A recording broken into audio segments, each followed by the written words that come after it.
times I feel like a terrible pastor.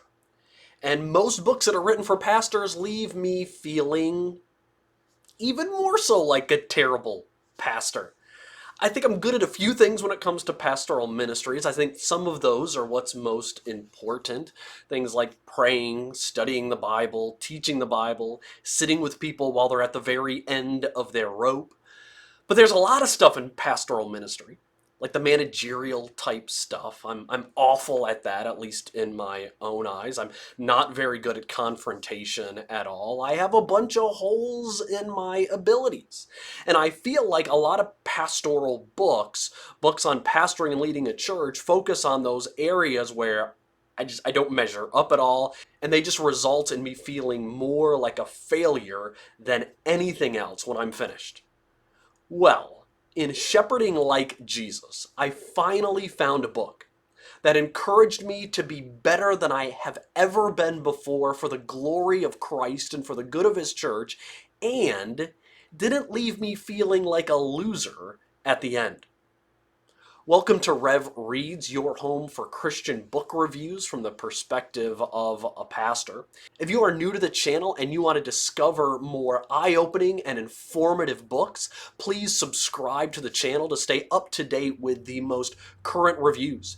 And if you're a regular to the channel, please like this video, share it on your own social media. A little thumbs up and a share goes a long way in helping others know about the work of Andrew Hebert in his book, Shepherding Like Jesus. Shepherding Like Jesus is a book that keys in on the most important aspect of pastoral ministry. The most important aspect of pastoral ministry is the pastor's character. We have seen far too many pastors throughout church history build up these massive followings of people only to be torn down by a lack of character. Hebert brings our pastors back to the importance of character. And here's what I love about this book. Hebert didn't look through all of the pages of the New Testament and try to pull out a character trait here and a character trait there to make up his own description of what a pastor should look like. Instead, he went to a single passage, the Beatitudes, and he used the exact list of character traits brought forth by Jesus himself that he taught to his own disciples on the mountainside.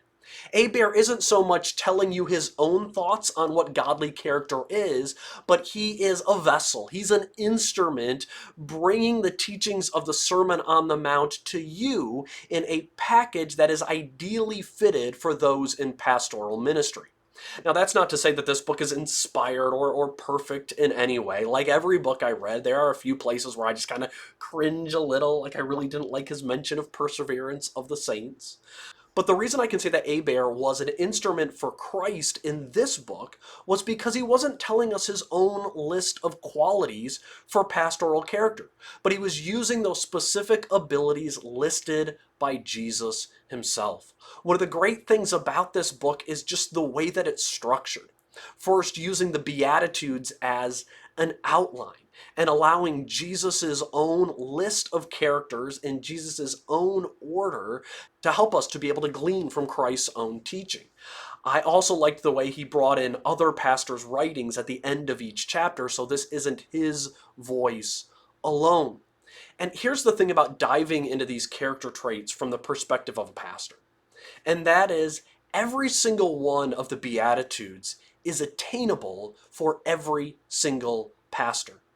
I can have poverty in spirit. You can be meek and humble. We can all hunger after God's righteousness. Every pastor can read the advice in this book and believe without a doubt you can do this. This is applicable for you. This is attainable for you. Yet at the same time, there isn't a single chapter that I read in this book where I read it and thought, I've arrived.